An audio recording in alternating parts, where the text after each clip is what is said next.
나누어서 교독하도록 하겠습니다. 내가 이 모든 것들을 보고 해 아래에서 행하는 모든 일을 마음에 두고 살핀적 사람이 사람을 주장하여 해롭게 하는 때가 있도다.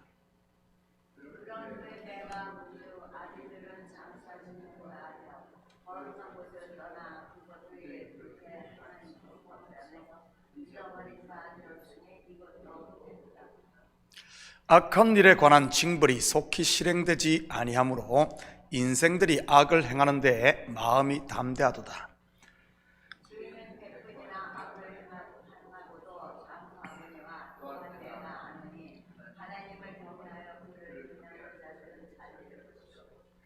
악인은 잘되지 못하며 장수하지 못하고 그 날이 그림자와 같으리니 이는 하나님을 경외하지 아니함이니라.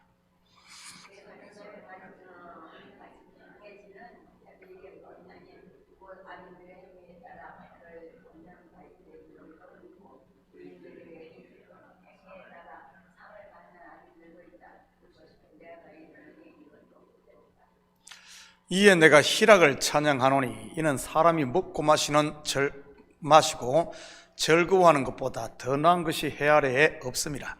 하나님이 사람을 해 아래에서 살게 하신 날 동안 수고하는 일 중에 그러한 일이 그와 함께 있을 것이니라.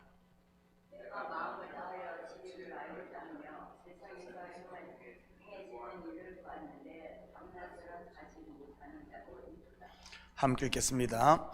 또 내가 하나님의 모든 행사를 살펴보니 해 아래에서 행해지는 일을 사람이 능히 알아낼 수 없도다. 사람이 아무리 애써 알아보려고 할지라도 능히 알지 못하나니 비록 지혜자가 아노라 할지라도 능히 알아내지 못하리로다. 아멘. 좋은 아침입니다. 우리는 살면서 현실을 바로 직시하지 못함으로 인해 스스로 괴로워하는 경우가 있습니다. 예를 들면 이러한 것이지요. 자녀에게 음악에 대한 재능이 전혀 없음에도 부모의 욕심으로 인해 자녀를 세계적인 피아니스트로 키우려고 하는 것과 같은 것 말이지. 만약 그런다면 자녀가 피아노를 치면 칠수록 그 부모는 낙심할 게 틀림없습니다. 그런데 이러한 일들이 우리의 삶에 의외로 많다는 사실입니다. 정치에 관심이 많은 분들은 정치인들에게 갖는 기대로 인해 스스로 괴로워하고, 성도는 목회자나 교회에 대해 갖는 잘못된 기대로 인해 힘들어하기도 하며, 심지어 어떤 분들은 자신에 대해 실망하기도 하지요. 그렇다고 아무런 기대도 하지 말고 살라는 말은 아닙니다. 현실을 바로 직시하고 기대를 해야 한다는 말이지요. 그럴 때만이 낙심이 아닌 성취의 기쁨을 맛볼 수 있고 삶을 긍정적이고 발전적으로 살 수 있는 것이니까요. 오늘 말씀이 이러한 현실을 바로 볼 수 있는 눈을 우리에게 열어주고 있습니다. 같이 살펴보면서 해 아래에서의 삶, 곧 율법 아래의 삶이 어떤 것인지 우리가 좀 공부해 보도록 하겠습니다. 9절입니다. 내가 이 모든 것들을 보고 해 아래에서 행하는 모든 일을 마음에 두고 살핀적 사람이 사람을 주장하여 해롭게 하는 때가 있도다. 여기서 사람이 사람을 주장한다는 말은 지배한다는 의미입니다. 이것은 율법 아래에 있는 사람들의 특징 중 하나이기도 하고요, 모든 것을 선과 악 둘로 자꾸 구분하려고 하는 것 말입니다. 그러려고 하다 보니 의인과 죄인, 남자와 여자, 높은 자와 낮은 자, 지배자와 피지배자, 이런 식으로 나누며 서로에 대해 주장하려고 하는 것입니다. 아담과 하와를 봐도 그렇지 않습니까? 분명 둘은 하나에서 나온 존재로 서로 사랑하고 돕는 자로 창조되었습니다. 그런데 선악과를 먹고 해 아래의 삶에 갇히자 서로를 주장하게 되고 심하면 해롭게까지 하게 됩니다. 그러기에 사도 바울은 에베소서를 통해 남편이 아내를 주장하려고 하지 말고 사랑하라고 한 것 아니겠습니까? 정치인들도 국민을 섬기는 자리입니다. 그런데 해 아래에서의 현실은 어떻습니까? 면석이만 되어도 지배하려고 하지 않습니까? 물론 전부 그렇다는 말은 아니고요, 목회자 또한 성도들을 기도와 말씀으로 섬기는 자입니다. 그런데 목회자가 성도를 주장하려고 한다면 그것은 바로 은혜의 자리, 해 위의 자리를 떠나 해 아래로 돌아갔음을 보여주는 모습이기도 한 것이고요. 그것은 겉으로 보면 돕는 것 같지만 실제는 영적으로 보면 해롭게 하는 것이고요.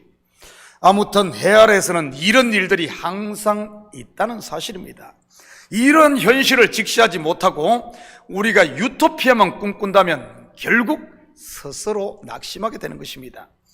그리고 성도인 우리가 자신을 살펴야 하는 것은 혹시 내 마음이 누군가를 주장하려고 하고 있다면 해 아래의 삶으로 돌아가고 있다는 사실을 깨닫고 해 위의 삶, 곧 은혜 아래로 돌아와야 하는 것이지, 주장이 아니라 서로를 섬기는 이 해 위의 삶 말입니다. 제자들의 발을 손수시키신 예수님께서도 성도의 삶이 어떠해야 하는 것을 몸소 제자들에게 보여주지 않았습니까? 11절 12절입니다. 악한 일에 관한 징벌이 속히 실행되지 아니하므로 인생들이 악을 행하는데 마음이 담대하도다. 죄인은 100번이나 악을 행하고도 장수하거니와 또한 내가 노니 하나님을 경외하여 그를 경외하는 자들은 잘 될 것이요. 우리는 본 저자의 이 말을 오해하면 안 됩니다.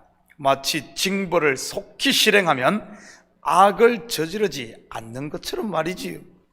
정말 징벌을 무겁게 하고 즉각 실행하면 악이 해 아래 이 땅에서 없어질까요? 그럴 것 같지만 절대 그렇게 되지 않습니다.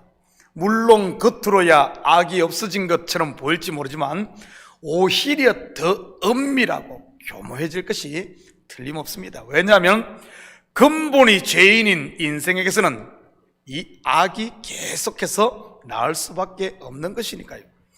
그리고 해 아래에서는 100번이나 악을 행하고도 장수하는 죄인이 있고 정직하게 살아도 일찍 죽는 사람도 있는 것입니다.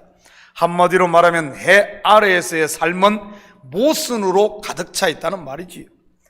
또한 내가 아노니, 이처럼 해 아래의 삶에 소망이 없음을 안 전도자가 소망을 두는 곳이 어디겠습니까?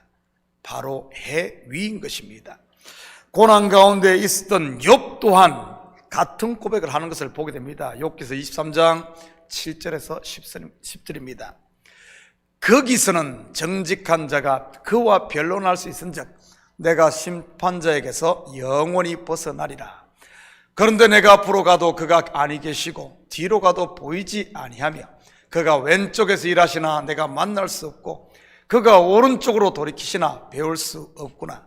그러나 내가 가는 길을 그가 아시나니 그가 나를 단련하신 후에는 내가 순금같이 되어 나오리라. 내가 아노니, 바로 거기서는 그것이 가능하다는 말입니다. 바로 해 위 은혜 아래에서 말이죠. 이처럼 해 아래에 있는 부조리와 모순을 통해 하나님의 백성은 하늘을 소망하게 된다는 것입니다. 예수님의 비유 속 둘째 아들과 같이 말이지, 고난이 그를 낙심시킨 게 아니라 오히려 아버지 집을 사모하게 하지 않았습니까? 그리고 고난이 그를 아버지 집으로 발걸음을 옮기게 하는 오히려 동력이 되었던 것이고요. 그렇다면 해 위의 삶은 어떤지 한번 살펴볼까요? 13절입니다. 악인은 잘 되지 못하며 장수하지 못하고 그날이 그림자와 같으리니 이는 하나님을 경외하지 아니함이니라.